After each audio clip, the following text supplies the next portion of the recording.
तो है गाइस, कैसे हैं आप सभी लोग? तो एकदम बढ़िया होंगे। तो गाइस, आज अपन बात करने वाले हैं मेरी किस मिस्टेक्स की वजह से आज मैं अपने 3 अकाउंट खोने वाला हूँ। मतलब जिसमें से एक अकाउंट ऑलमोस्ट ब्रीच हो चुका है, जो वो एक अकाउंट लाइव अकाउंट है जो ऑलमोस्ट 90% रिस्क पे आ चुका है, उसमें सिर्फ 10% का रिस्क रहा है। तो 2 अकाउंट्स मेरे 90% रिस्क पे आ चुके हैं और एक ऑलमोस्ट ब्रीच हो चुका है। एक लाइव अकाउंट है और 2 स्टेप 1 के अकाउंट है, जिसमें से एक स्टेप 1 का अकाउंट ब्रीच हो चुका है और एक दोनों बाकी वो 2 जो बचे हैं वो 90% पे बचे हैं, वो भी ब्रीच होने वाले हैं। ये जो मिस्टेक्स है वो इमोशनली मिस्टेक है, जिसकी वजह से मैं आज टोटल 3 अकाउंट जाने वाले, मैं मल्टीप्लाई अकाउंट हैंडल करता हूँ सिर्फ। उसके बाद मेरे पास एक अकाउंट बचेगा 20K का। बाकी ये तीनों अकाउंट ऑलमोस्ट जाने वाले, मतलब 90% पे आ चुके हैं। वो मेरी मिस्टेक क्या थी, सो उससे पहले मैं आपको अपने डैशबोर्ड पे लेके चलता हूँ। जो मेरे पास जो अकाउंट है वो उनकी इन्फॉर्मेशन दे देता हूँ आपको सबसे पहले, फिर अपन आगे की बात करते हैं। तो गाइस, ये अकाउंट पे आ चुका हूँ मैं। ये अपना लाइव अकाउंट है 5K का। यहाँ पे आप चेक कर पा रहे होंगे, फंडेड लिखा आ रहा है, मतलब ये लाइव अकाउंट है। और इसमें मेरे पास बचा है, इसमें मेरे अब मैक्स लॉस ले सकता हूँ, नीचे बता देता हूँ। ये सारे ट्रेलिंग ड्रॉ डाउन के अकाउंट्स हैं स्टेप 1 के, ठीक है ना। तो इसमें जो अपन मैक्स लॉस ले सकते हैं, हम ले सकते हैं ओनली $64 का। मैक्सिमम लॉस है $64 का, रिमेनिंग बचा है। क्योंकि इसमें ये ट्रेलिंग वाले हैं तो इसमें मैं 250 का भी नहीं ले पाऊँगा। बाकी अभी करंटली अकाउंट चल रहा है 4823 पे। अगर वो ड्रॉ डाउन वाला होता तो मैं और ज़्यादा ले सकता था, लेकिन नहीं, अब $64 का मैक्स लॉस ले सकता हूँ इसमें। शायद इसमें प्लस नहीं गया है इसलिए 64 का बता रहा है। बाकी मेरा जो ब्रीच हुए हैं अकाउंट वो बता देता हूँ। ये लास्ट वाला मेरा फेल्ड हो चुका है। ये सारे ट्रेलिंग वाले ही हैं। ये मेरा स्टेप 1 का अकाउंट है जो ब्रीच हो चुका है, ये आप चेक कर सकते हो। इसमें मैक्सिमम लॉस में अगर ट्रेलिंग होता तो 9500 तक का ले सकता था, लेकिन नहीं, ये 9909 पे ही ब्रीच हो चुका है, 908 पे ही ब्रीच हो चुका है, ऑलमोस्ट हो चुका है। ऑलमोस्ट क्या हो चुका है, ये 9900 पे ब्रीच हो गया है। क्योंकि ये प्लस में गया था, 10,300 तक प्लस में गया था। मेरा उससे टारगेट था कि 9,500 पूरा 10,500 करके उस अकाउंट को पास करना था, लेकिन नहीं हुआ ये। और उसके बाद मार्केट पूरा रिवर्स हो गया था। गोल्ड में न्यूज़ थी CPI की, मार्केट थोड़ा प्लस गया फिर नीचे आ गया। तो उसके चक्कर में मेरा ये 10K का एक अकाउंट चला गया है। अब एक अकाउंट मेरे पास और बचा है, उसकी भी इन्फॉर्मेशन दे देता हूँ इन प्रोग्रेस, उसकी क्या हालचाल है। ये है 9,998 पे बचा हुआ है। ये भी ट्रेलिंग वाले ही हैं, सारे स्टेप 1 के अकाउंट है। इसमें जो मैक्स लॉस ले सकता हूँ वो $129 का ले सकता हूँ, जबकि करंटली अकाउंट चल रहा है 9,998 पे। ये भी ट्रेलिंग वाला है, ये भी प्लस में गया है, 9,300-400 के आसपास गया होगा, तभी मेरे पास अब इतना सही बचा है। मतलब अब बचा है $129 का रिमेनिंग बचा है, इतना लॉस में ले सकता हूँ और उसके बाद अकाउंट ब्रीच हो जाएगा। मतलब ये 2 अकाउंट तो ऐसे हैं जो सिर्फ 90% पे बचे हैं और एक ऑलमोस्ट ब्रीच हो चुका है। तो अब मेरी मिस्टेक्स क्या है वो मैं आपको साथ साझा करता हूँ।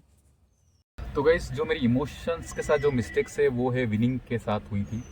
जब मैं जीतने लगा तो मैं रिस्क को भूल गया कि मार्केट में रिस्क भी है। तो मैं क्या सोचने लगा था, आपने एक बुक पढ़ी होगी मार्क डगलस सर की, ट्रेडिंग इन द जोन या डिसिप्लिन ट्रेडर में है, winning is not good for, अगर आप एक प्रोफेशनल टाइप में नहीं है।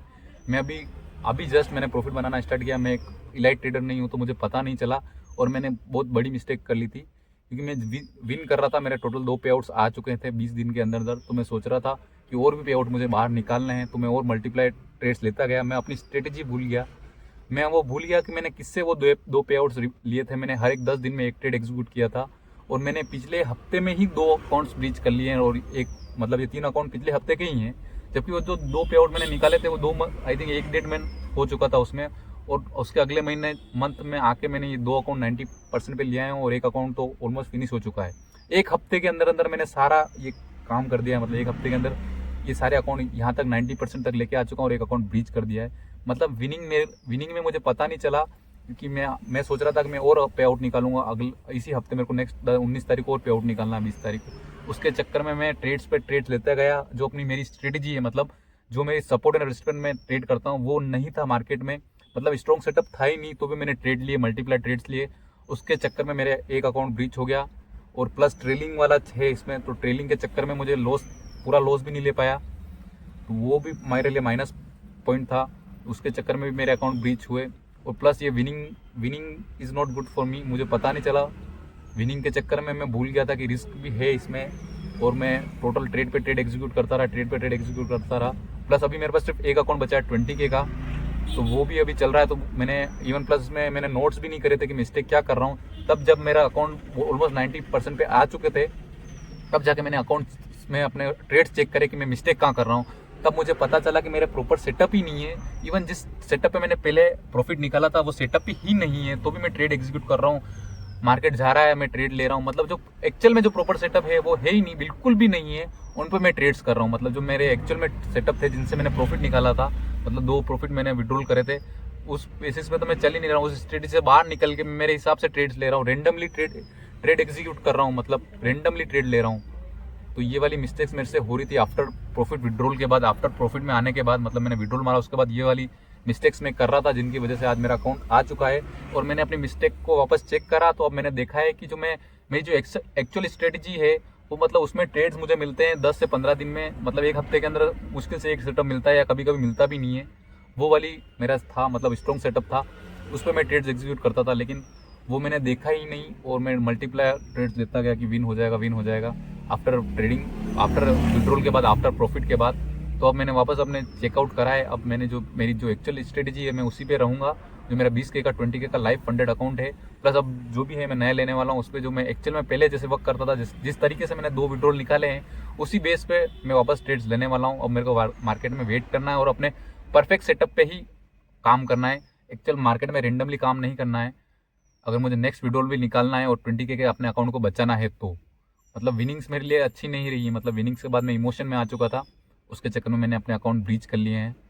देखते हैं क्या होता है आगे। $129 का उसमें बचा और $64 का उसमें बचा है, और शायद वो भी फिनिश होने वाले हैं, ऑलमोस्ट फिनिश हो ही जाएंगे। अब वहाँ से रिकवर करना बहुत ही ज़्यादा मुश्किल है। हाफ में होता तो मैं कोशिश भी करता, लेकिन वहाँ से निकलना बहुत मुश्किल है। तो मुझे इन फ्यूचर ध्यान रखना है आगे मुझे क्या करना है। अगर आपके साथ भी ये होता है तो मुझे कमेंट करके बताना। आफ्टर विनिंग के बाद मैंने ये मिस्टेक करी है। मुझे लॉस से डर नहीं लगता है, अब मुझे लगता है मिस्टेक से मुझे डर लगता है। जो मिस्टेक मैं कर रही हूँ मुझे उस चीज़ों पे ध्यान रखना पड़ेगा, मुझे नोट्स बनाने पड़ेंगे। बाकी मैंने नोट्स बना रखे हैं, लेकिन इतने वो नहीं है, मिस्टेक्स के नोट्स मुझे बनाने पड़ेंगे और मिस्टेक को रिपीट नहीं करना है मुझे। तो ये यहीं तक के है वीडियो। ये आपको वीडियो कैसा लगा कमेंट करके ज़रूर बताना मुझे। और अब शायद मैं कोशिश करूँगा कि ये मिस्टेक अगेन नहीं करूँ मैं दोबारा, ताकि मेरा अकाउंट बच सके और मुझे नेक्स्ट विड्रॉल ले सकूँ। तो मिलते हैं अगले वीडियो में, तब तक के लिए goodbye and take care.